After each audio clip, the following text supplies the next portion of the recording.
Hey there! Today I'll be talking about 3 tips and tricks for you to use in your own digital artworks. But before the video starts, please comment down your question below for a future Q&A video that I'll be doing. And most likely, consider my fan base, you guys, whoever comments down below is probably going to be on it. In the meantime, a speed paint of the Yentuan High Priestess in my fictional world of Alimora will be playing. And I'll be sure to make a video on the world of Alimora and giving more insight to it. So be sure to stay tuned for that. And without any further ado, let's get on with the video.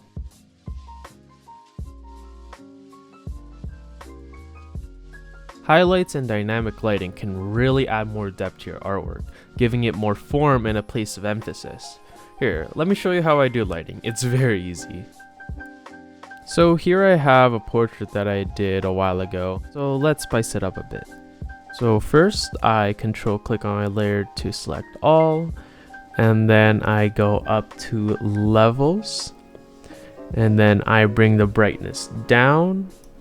And for CSP and Paint Tool Psi, you can achieve the same effect by using the brightness / contrast adjustment tools to achieve the same effect. Now I want the lighting to come from her top right, just coming down a little bit on her face.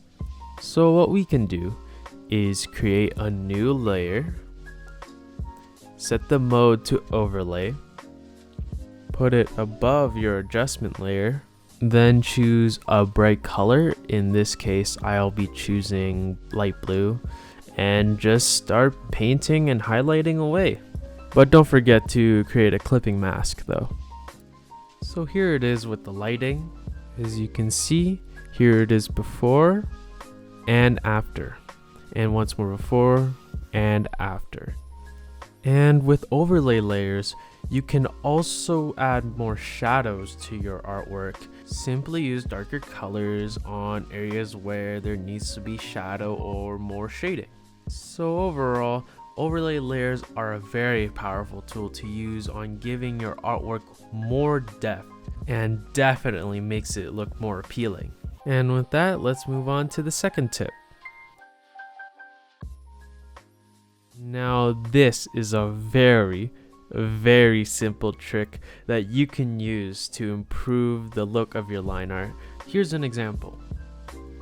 So here is the liner for the Yentuan Priestess, and what you want to do is select the line art, duplicate it, and then adjust the opacity to be around between 40 to 50%.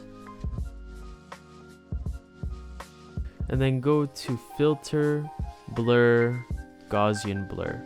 Here you can adjust the radius to whatever you like, and the end result should be something like this. It really makes the line art pop.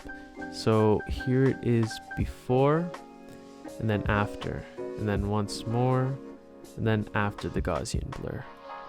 And yeah, that's really it. Try it out for yourself, you might like it. And also try using different layer modes to see what sort of effects you may get. Gradient maps is a tool in which you can apply colors to certain values in your artwork or image. This is very useful for coloring black and white images, such as the speed paint that is happening now, or adjusting certain colors in a finished piece. For example, here is a Yentuan Scout, all fully rendered and just in black and white. So first off, here I will select the layer, then I will go down to the adjustment layers and pick out gradient map, and then I will pick out from an arrangement of gradient maps to see which one would best suit it. And here is a very important rule of thumb for gradient map coloring. And it's that color theory matters. Essentially, in a nutshell, don't just change the value, also change the hue. Basically, darker colors are close to purple and blue, and more lighter colors are more towards warmer colors like red and orange and yellows. Also try to add some variation by adding in-between colors to your gradient maps. So then if you combine those, you'll be able to make really good looking gradient maps. On top of that, also consider using overlay layers to add more color to your artwork on top of the gradient maps. This will get rid of that consistent flat feel when using gradient maps.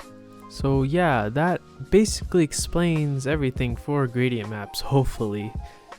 And that about wraps it up for 3 basic tips and tricks every digital artist should know. I really hope this has helped you out and that it was clear and easy to understand, hopefully, because this is my first ever tutorial on YouTube. So the remainder of this video is just gonna be the speed paint just finishing up. And yeah, I hope you guys have a good day or night, and I will see you all in the next video.